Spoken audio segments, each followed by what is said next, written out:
조갑제 TV 시청자 여러분 안녕하십니까? 2019년 11월 1일입니다.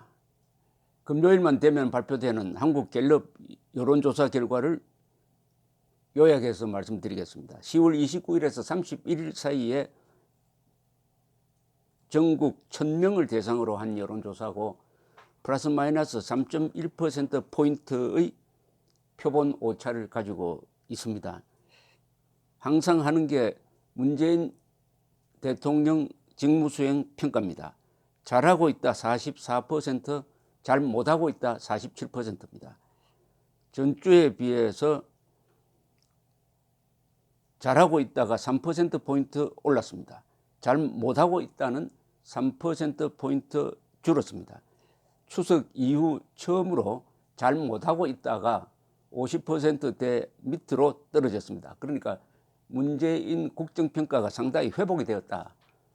10월 국민혁명 시즌을 이제 지나가면서 조국 사퇴하고 하니까 다시 반등하고 있다. 문재인 지지가 반등하고 있다. 이렇게 보입니다. 또 같이 조사를 하는 게 있어요. 이게 뭐냐 하면은 정당 지지도 조사입니다. 어떻게 보면 이게 더 중요할지 모르겠습니다. 왜냐하면 문재인 씨는 다시 출마할 사람이 아니니까 현 정당 지지율이 더 중요한데 현재 어떻게 됐느냐. 29일에서 31일까지 조사한 걸 집계를 해보니까 현재 지지하는 정당이 더불어민주당이 40%입니다. 지지 정당이 없다가 25%, 근데 자유한국당이 23%, 좀 떨어졌어요. 정의당 6%, 바른미래당 5%, 우리공화당 1%, 민주평화당은 0.2%입니다. 지난주 비교하면 더불어민주당이 3%포인트 상승했습니다. 그러니까 문재인 국정평가와 동반 상승했습니다. 그리고 자유한국당과 정의당은 각각 3%포인트 떨어졌습니다. 아주 크게 떨어졌습니다. 자유한국당과 정의당은 각각 3%포인트, 1%포인트, 그러니까 정의당은 1%, 자유한국당은 3%나 떨어졌습니다. 이거는 폭락했다는 것인데 지난주에 무슨 일이 있었는지 한번 자유한국당이 점검을 한번 해봐야 되겠다는 생각이 듭니다.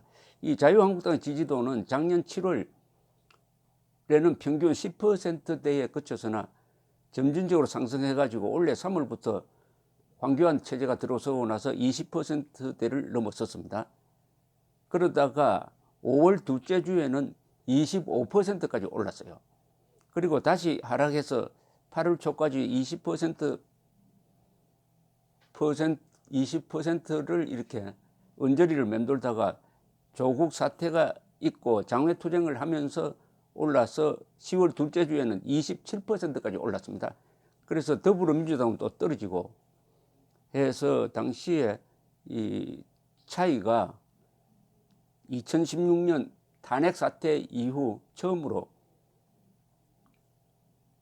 27%를 복원을 하고 더불어민주당과의 차이는 한 자릿수로 좁혀졌다가 다시 벌어졌습니다. 지난주에 다시 벌어졌다. 그러니까 17%포인트로 다시 벌어졌다. 지금 총선을 하면은 자유한국당이 크게 질 가능성을 보여주고 있습니다.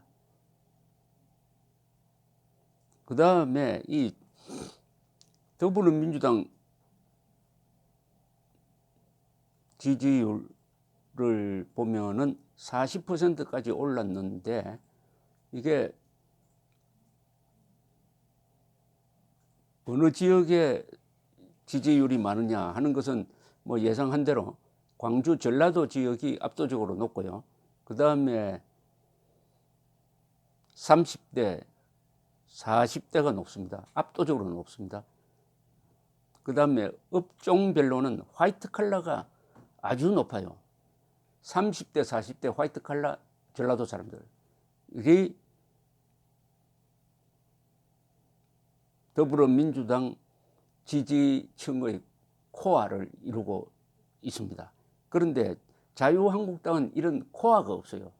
자유한국당은 똘똘 뭉쳐 있는 지지 세력이 막 굳이 비교한다면은 이 대구 경북 지역 정도입니다. 대구 경북 지역 정도고, 여기서 지금 하나 흥미로운 것은 보수, 중도, 진보 이렇게 나눌 때 내가 진보라고 하는 사람은 최근에 상당히 줄고 있습니다. 그런데 내가 보수라고 하는 사람은 그렇게 늘지를 않아요. 그런데 중도, 진보에서 이탈한 사람이 중도로 갑니다. 중도층은 굉장히 늘었어요.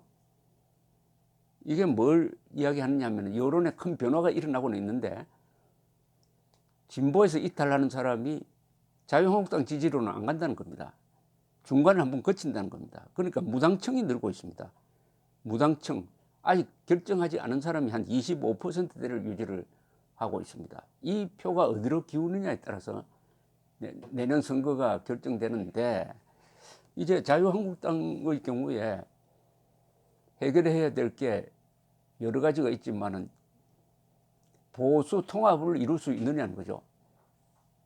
반 김정은, 반 문재인 세력이 여론조사에 보면은 한국에서는 그래도 한 60%는 되고 50%에서 60% 차이인데, 이 사람들 한데 묶기만 하면은 2017년 대선에서도 이길 수 있었고 이번 총선에서도 승산이 있는데, 이렇게 하려면 당을 중심으로 본다면은 자유한국당과 바른미래당, 우리 공화당이 뭉쳐야 된다는 이야기죠. 그런데 여기에는 너무나 큰 간극이 있습니다.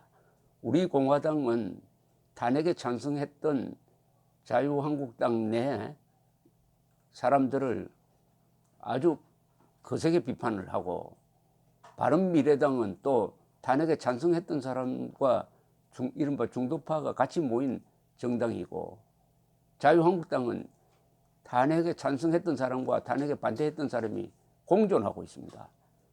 이러니까 어떤 논리로서 이 세 정당을 아우르는 플러스 그리고 장외에 있는 이 투쟁적 제야 우파 세력과 연결되는 이른바 빅텐트를 칠 거냐, 그게 논리가 뭐냐.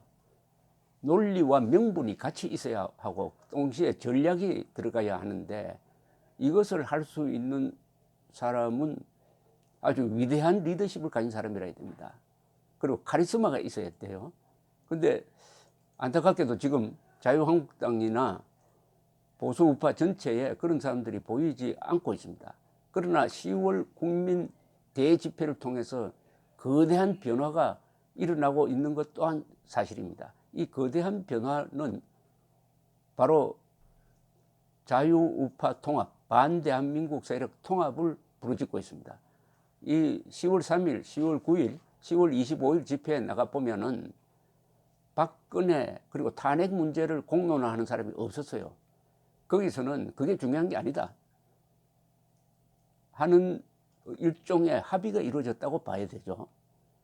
물론 우리 공화당은 별도의 집회를 하니까 그쪽에서는 뭐 항상 박근혜 전 대통령 탄핵이 억울했다는 것을 강하게 주장합니다만은, 그렇다고 해서 박근혜 전 대통령과 탄핵 문제를 덮고 통합이 될 수 있느냐, 그것은 어렵다고 생각을 합니다. 그러면 어떻게 해서 어떤 과정을 거쳐서 박근혜 전 대통령 탄핵 문제 그리고 그것을 이용한 문재인 정권의 적폐청산의 문제점, 이것을 한 논리로서 통합해가지고 정리하느냐 하는 고민이 있어야 되는데, 그 고민을 해야 될 당사자는 사실은 황교안 대표입니다.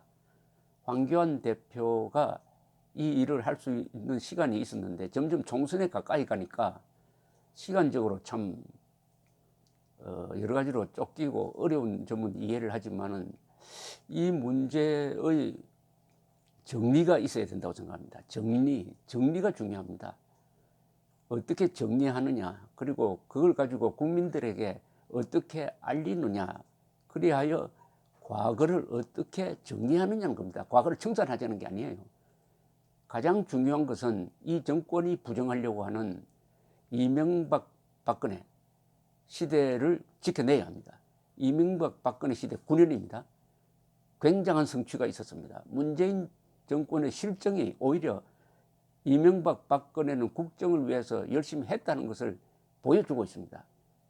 그렇다면은 탄핵을 통해서 체제 탄핵을 기획하고 탄핵을 통해서 한 시대를 부정하려고 하는 문재인 정권에 맞서 가지고 당당하게 역사를 지키고 대한민국을 지키고 하는 그런 논리 구성, 그건 물론 뭐 논리를 만들으라는 게 아닙니다. 사실이 그러니까요. 그리고 이걸 가지고 당내 자유한국당 안에서 합의가 이루어져야 되죠. 당론으로 채택이 돼야 됩니다. 그리하여 반 김정은, 김정은에 반대하는 사람은 다 뭉치자. 자유통일 세력 대 적화통일 세력으로 크게 나누는 이런 프레임 투쟁, 그 밑에 있는 영혼의 투쟁, 사상의 투쟁이 지금부터 심각하게 논의되어야 할 것이라는 생각이 들었습니다. 감사합니다.